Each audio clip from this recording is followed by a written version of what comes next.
Ce matin, c'est le retour de la chronique santé en compagnie du docteur Dominique Gagnon. Ça va bien aujourd'hui? Ça va bien, François, merci. Écoute, avant de se lancer, on va présenter la nouvelle saison, mais si on faisait un petit retour sur ce qu'on a accompli jusqu'à maintenant, depuis nos premières rencontres à la saison précédente, rappelons, là, c'est quoi le concept de notre chronique aux téléspectateurs? Ben oui, c'est ça. Alors, c'est principalement basé sur le concept des saines habitudes de vie. Oui. Hein? On se souviendra à ce moment-là qu'on a parlé un petit peu des grandes révolutions qu'il y avait eu en santé selon l'évolution de l'espèce humaine. Hein? On dit que l'espèce humaine remontait à 200 000 ans. On s'est regroupé en société il y a 20 000 ans. Et depuis ce temps-là, on a une façon de vivre qui a été complètement perturbée dans les 50 dernières années. Et puis là, oui, notre espérance de vie à travers tout ça, grâce à la science, s'est améliorée. On avait une espérance de vie là, autour de 45 ans au début du siècle, et puis là, on est rendu autour de 80 ans. Mais là, ce qu'on se rend compte maintenant, c'est que l'espérance de vie en bonne santé ne s'améliore plus. Alors, l'espérance de vie sans qualité de vie. On vit plus longtemps, mais l'espérance de vie en qualité de vie, on est rendu bloqué autour de 65 ans à peu près.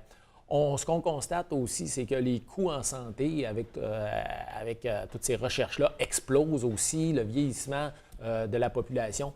50 de nos impôts vont aller directement dans le système de santé. C'est effarant. On parle de 34 milliards de dollars par année au Québec seulement. Alors, on est rendu un peu à la croisée des chemins, là, dire maintenant, qu'est-ce qu'on fait? Et la prochaine révolution en santé qu'on avait parlé aussi va nécessairement passer par les saines habitudes de vie. Et c'est vraiment de cela qu'il faut parler. On avait parlé aussi un petit peu d'un principe fondamental que j'avais imagé un petit peu en parlant du guide du fabricant. Hein? Encore là, ça reprend le principe de dire, OK, on vit d'une certaine façon depuis des milliers d'années. Notre corps s'est formé un petit peu selon notre environnement à manger, entre autres pour l'alimentation, en mangeant des fruits frais, on était des chasseurs-cueilleurs, Et puis là, en l'espace de quelques années, ça a été complètement bouleversé là, par notre industrie alimentaire, entre autres. Et puis, on est devenu des sédentaires aussi, alors qu'on n'est pas fait pour être sédentaire. Alors, il faut, si on veut être en santé, si on veut bien vivre, avoir une bonne qualité de vie jusqu'à la fin, ce qu'on a dit, c'est qu'il faut revenir un petit peu de la façon dont on a été conçu. Il faut faire un mix sédentaire-nomade. Il faut se déplacer, mais on peut revenir à la maison. C'est ça, exactement. Alors là, tout ça, ça nous oriente là, vers ce que j'appelle les saines habitudes de vie, les 4 piliers des saines habitudes de vie. On en avait parlé un petit peu, on a mis l'emphase principalement sur un pilier très essentiel qui est au printemps passé, qui était l'activité physique. Alors, on se souviendra du projet de l'École Sainte-Thérèse, des cubes intergénérationnels dans le cadre du Grand Défi Pierre-Lavoie. Dans le cadre du Grand Défi, c'était très intéressant. Oui, tout à fait, qui avait d'ailleurs remporté l'école Coup de cœur au niveau provincial et qui ont pu participer à la grande récompense à Montréal. Les jeunes étaient vraiment contents là, de cette activité-là, mais c'est parce que justement, ils s'étaient mis en marche, ils avaient bougé beaucoup, ils étaient allés marcher avec les marcheurs du Cube de marche. Cube de marche qui fonctionne toujours, soit dit en passant. Alors, à tous les lundis, mercredis et vendredis à 9h30, c'est au centre Jean-Claude Tremblay. Alors, donc, les gens, on continue à bouger, aller jusqu'au 15 décembre, en fait, le 16, c'est un vendredi. L'activité va se poursuivre. Pour cet hiver, on aura l'occasion de reparler. On va peut-être penser à d'autres formules, là, mais c'est ça. Alors, on va s'orienter vers ça. Les 4 piliers que j'appelle des saines habitudes de vie. Donc, l'activité physique, on a parlé là, beaucoup. On va y revenir très sommairement parce qu'il y a une grande marche qui s'en vient encore cette année. On va parler d'alimentation, évidemment.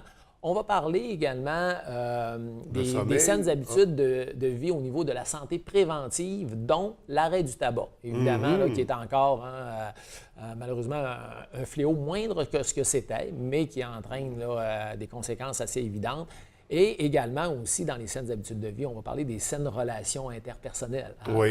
Alors, tout le concept santé mentale aussi qui est autour de ça, c'est un petit peu fondamental pour la qualité de vie. Également, on sait qu'il y a beaucoup de consommation en soins de santé à ce niveau-là. Il y a des épreuves qui sont touchantes. Hein? On vient d'entendre justement un extrait là, très touchant là, de l'intervenante avant moi. Alors, je pense que ça va être un aspect là, qu'on va devoir aborder aussi, tout au long de la saison qui s'en vient. Donc, on va découvrir les 3 autres piliers qui tournent autour des saines habitudes de vie. On va revenir, bien sûr, sur l'exercice physique également. Donc, une belle saison qui s'annonce. Oui. Nous, on va se voir tous les mardis matins comme ça. Tout ça. OK, à toutes les semaines. C'est le début de l'aventure. Donc, officiellement, on débute la semaine prochaine avec un sujet pour la chronique. On explore si les gens ont des questions durant la saison, aimeraient avoir plus d'informations, comment on pourrait communiquer? Les gens peuvent déjà communiquer avec nous. Moi, je peux transmettre les questions, l'information. Oui, ça pourrait être intéressant, ça. Une question qui serait soulevée. Là. Oui, oui. D'ailleurs, au cube de marche, là, souvent, les marcheurs vont soumettre des thèmes sur lesquels ils aimeraient entendre des propos médicaux. Est-ce que la science est rendue? Et puis, souvent, je vais faire des petites chroniques comme ça sur place.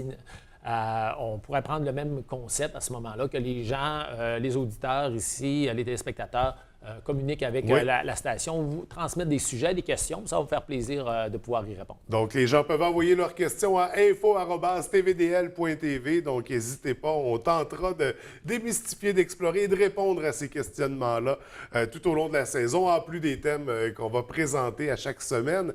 Donc, ça débute à compter de mardi prochain. On se voit tous les mardis d'ici là. Écoutez, M. Gagnon, merci pour ce matin. J'ai hâte de redébuter l'aventure avec vous. Très bien. Plaisir partagé. Merci, bonne journée.